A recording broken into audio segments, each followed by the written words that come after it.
Shelving these thoughts for now, I march to the front of the room. Okay, enough chit-chat. Everybody sit down. We have less than 6 hours until the concert, so no more slacking from here on out. Got that? Yes, sir, madame. I pause mentally, fishing for my next words. If this were a sports meet, I'd just tell everyone to clobber the other team, or dominate the field, or something else straightforward like that.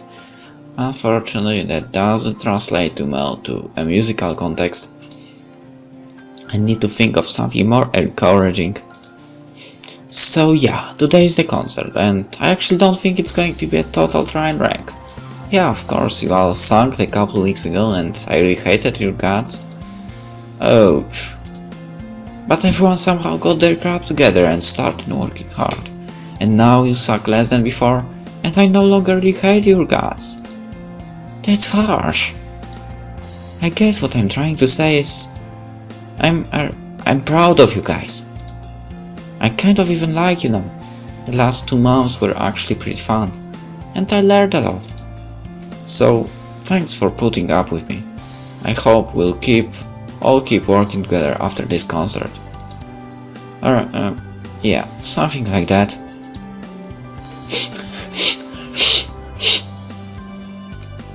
I yell as everyone rushes towards me with their arms outstretched. I like everybody here too, you guys. I'm shedding manly tears right now. Group hug, group hug! No group hugs! I hate hugs! Get off, get off! My cell phone suddenly starts ringing, and I take the opportunity to shoo everyone away. The noise also finally wakes up. He gradually sits up, readjusting his glasses, and as I take the call. What? Yeah, What? Wait? What the heck do you mean by cancelled?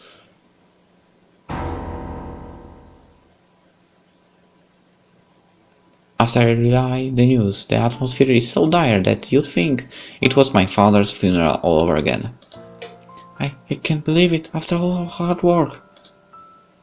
You know, if it's cancelled, I wouldn't go in front of this place and play, even on the street. Seriously, why not? I can't play any instrument, but I can tell I would do that.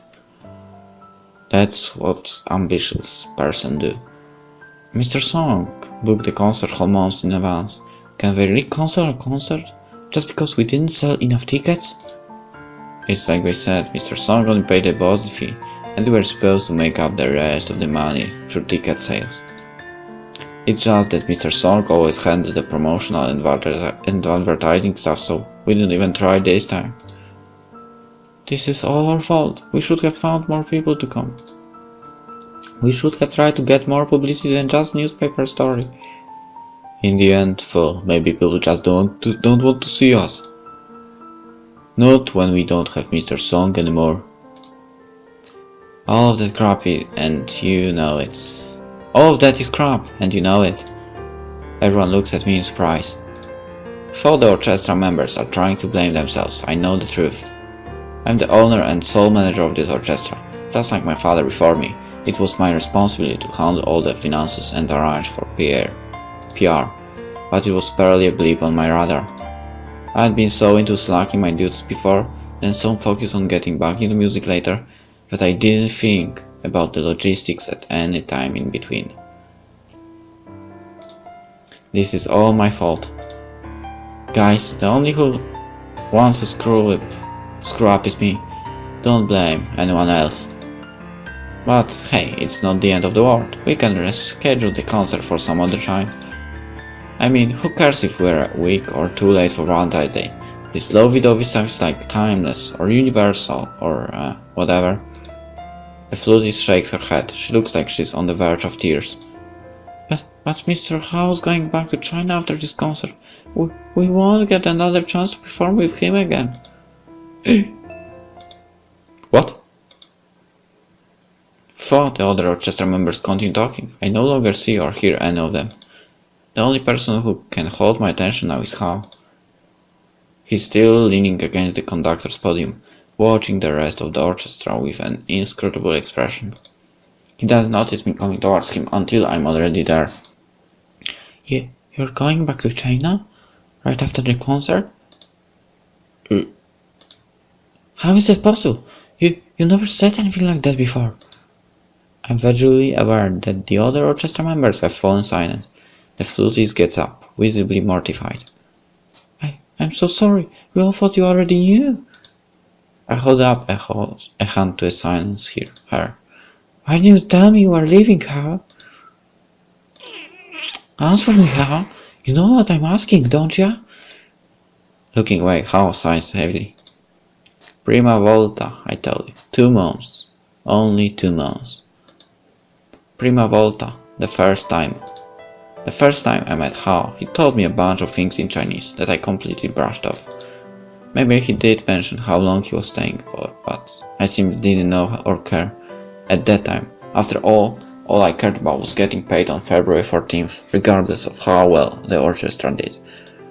I wouldn't have given a second thought as to whether Hao was leaving or not.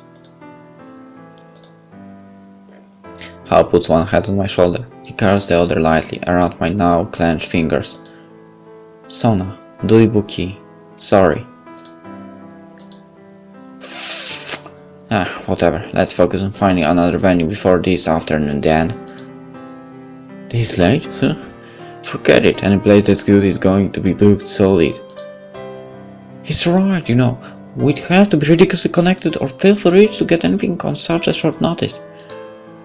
Filthy rich, huh?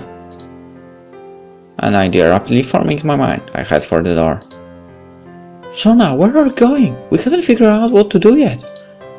You guys should just cancel practice and take it easy for the next few hours. Trust me. Our concert is going to go on as scheduled. I'll make sure of it. But Sona, what are we going to...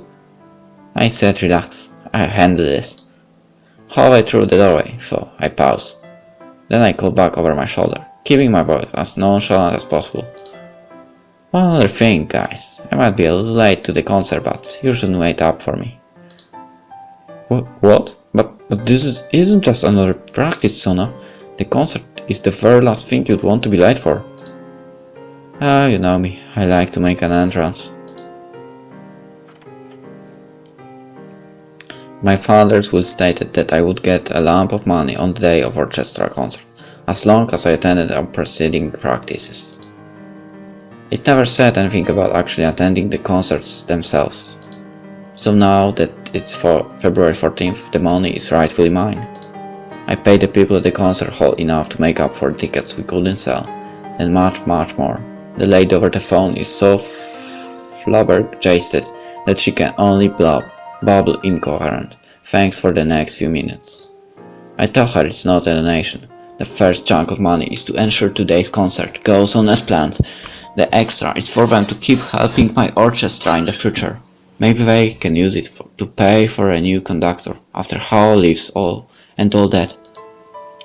But money is better spent on them than me. Where I'm going, I won't need it anymore. That's right, even if you just pay the concert hall for the unsold tickets, what's left over still wouldn't cover my debts in time. I know Donny D all too well. There's no way he's giving me any more time now. So might as well give my orchestra everything I've got. If this is how I can pay them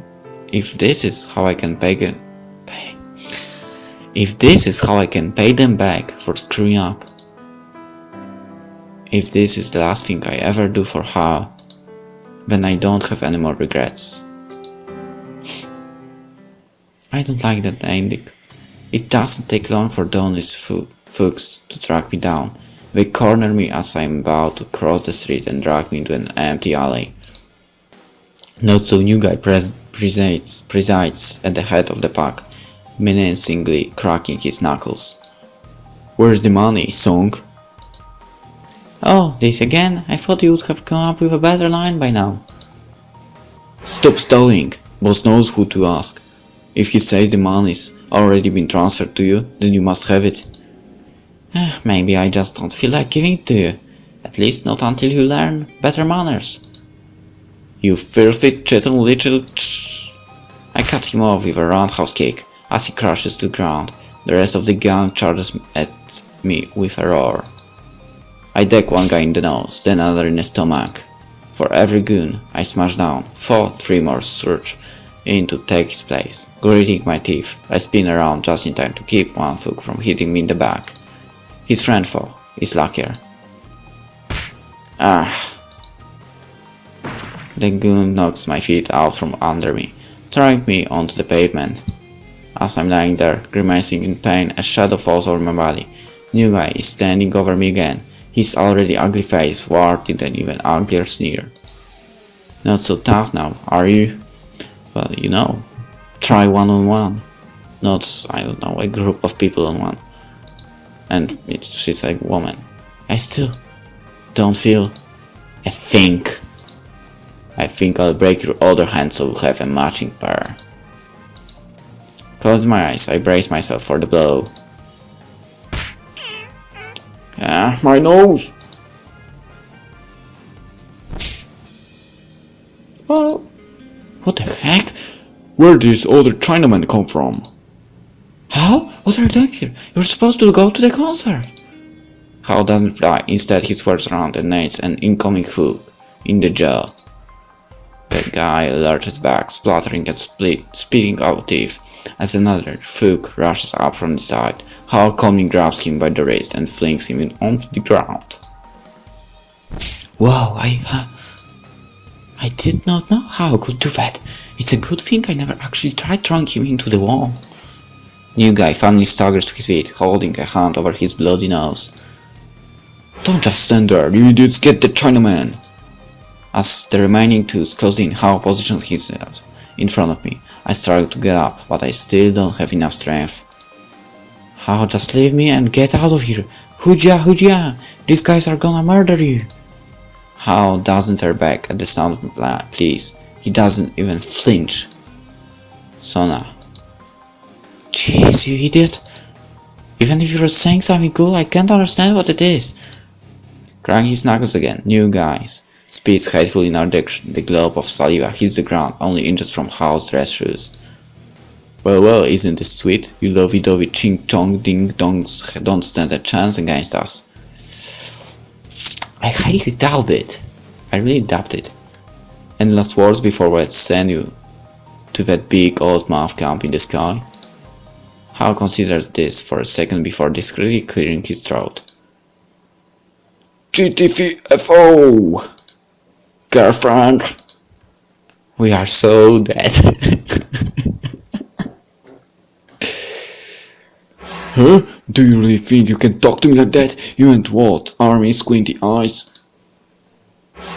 A roar of voices instantly asks for a scream. My jaw drops as the entire orchestra screams in the alley, brandishing a variety of heavy objects. Music stands, chairs, even brooms, and a porcelain vase. The musicians waste no time in bashing their weapons into the dumbfounded thugs. Take this, you racist bullies! How dare you talk to Sona and Hao like that? Eat that, creeps! I'm sorry about hitting him, but I can't let you hurt my friends. The only one who can make fun of our conductor is me. Once they recovered from the shock, the thugs tried to fight back. However, there are just too many people and 5 objects for us to handle. I look to the right as violence throws a chair, knocking down a gun behind me. 30 feet away, the percussionist flings a vase at an entire group of thugs. It takes all of them out in a shower of broken shards. These musicians are crazy! Let's get out of here! Get back, you idiots! Boss told us not to come back empty-handed this time. New guy tries in vain to stop the fleeing thugs, but Hao coolly silences him with a punch. As the thugs slam to the ground, all the orchestra members worriedly rush towards me. Sona, are you okay? We ran all over town looking for you. I told you we should have sent more people to check downtown first. Good thing the guy at the corner store saw you coming down here. Sorry, I don't think he'll be too happy we broke all his stuff, especially the vase. I told you not to take the vase. I was in a rush. We were all in a rush. I finally show my jaw back to the normal position. What the hell are you guys doing here? You're supposed to be on your way to concert. not tramping around back alleys and picking up street gangs. Well, we're going to the concert at first, but then we started thinking about how weird it was for the concert to be back on all of a sudden, and considering how strange they were acting before, we just got so worried. Was I really acting that strangely? Guess these guys know me better than I thought. So we kept bugging the concert hall people until we figured out what really happened. Sona, if you were having any problems, you should have just told us. Yeah, we would have helped you. Let's start to save the Sona food. You're making her sound like a panda bear. Sona, listen, even if we can't raise enough money for you, our orchestra will keep on practicing. We'll get better and better, and some people from all over the world will pay to see our shows. So don't worry, we're here for you. Because you're our leader, you're our friend, we're not going to give up on you. You crazy idiots. Okay, I don't want to hear any more marshy lovey-dovey crap. Save it for the Romeo and Juliet overture. Then just hurry up and get out of this dump. We got the concert to dominate, don't we? The cheer all around me is defining.